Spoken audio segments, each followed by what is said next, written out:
All right, folks, thanks for coming out today. I have with me here today, you recognize, of course, my two colleagues, Ron Trujillo from District 4 and my colleague from District 1, Councilor Lindell, and Steve Michaels, who's the Chief Counsel and Energy Program Director for Western Resource Advocates. We would have had Douglas Howe here. He may pop in. He's the former PRC Commissioner, and he also is recommended to be our energy collaboration team member from the city side. So what you have some legislation we've handed out. We are going to attempt to follow a model that was that began in Minneapolis, and they were in a similar situation as we are here, where there was a lot of discussion out and about in the community from the municipal side and from some of the nonprofit sides that are advocates for energy and environmental issues to consider municipalization, and that topic has been brought up here in this community as well. And but what this effort here today is to really do something that we haven't done to date, which is to sit down face to face with our utility, really some higher ups. So there's a hope that we will sit down with after the council, of course, approves this. With both executives from the gas company and P&M. We have a commitment from P&M that Ron Darnell, one of their second senior vice presidents, will participate along with Ray Sandoval, their legislative liaison, and one unnamed member from New Mexico Gas Company. On the city side, we hope to have approved Steve Michael, as well as Doug Howe and Marcos Martinez. Is it Trujillo or Martinez? I forget. Martinez, sorry.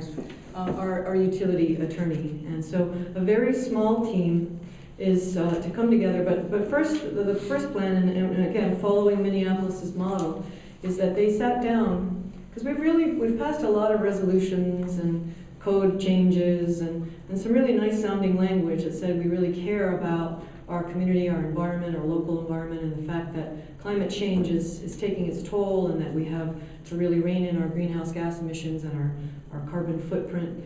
But what I will say is we've never really put it together with an action plan or a vision for how we're going to address those. And so following that model from Minneapolis, the first 60 days, this resolution calls for our staff, our sustainability staff and our energy staff, to work with our appointees for this energy collaboration team to come up with this unfortunate acronym of CPAP, which is a Climate Protection Action Plan, and Energy Vision EV. And so that will be those will be the guiding documents for our energy team, which will also be appointed by this resolution, to really come up with action steps. As they did in Minneapolis, they came together and they're working on it still. It's really recent for them out there, and it was just this fall.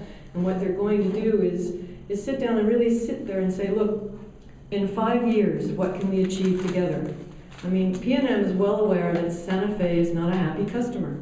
It's not one of their happy customers. And so we really would hope that we'll be able to sit down and say, in 5 years, we would like X percentage of our energy in this part of the sector that they serve to be from renewables, from XYZ sources, for instance. Or a passion of mine has been to try to get community solar, real community solar, not the blue sky light. They know I'm not a fan of the proposal they have put out, and I want real net metering. Blue sky isn't really doing much for the consumer. And so all of those issues we've delineated in this resolution, the topics that we can possibly consider. But let me just start by saying, I've been someone who is, I haven't always been a big fan of our big utilities in town and the approach they've taken, and nor has Mr. Michael. Over the years, we've all had to intervene at the PRC. But what we really have never had is a direct seat at the table with our utilities.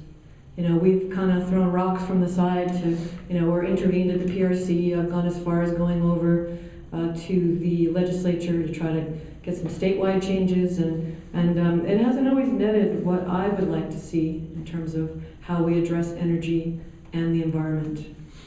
And so from here, I have a commitment, starting at the top, the CEO of P&M, and the gas company is coming along with that as well. They're going to name someone. To really sit down and deliver something.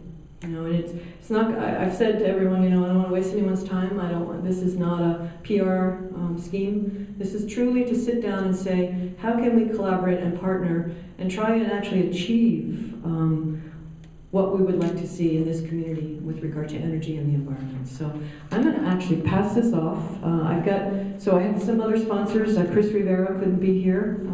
Doug Howe, the other member of the team, wasn't available today. And I've had good dialogue with Councilor Dominguez, but we've yet to really sit down and review the ordinance. I've been very careful to not have a rolling quorum. So I've really just assembled some of my advocates here today. I'm going to pass this over to Steve briefly, and as well the councilors.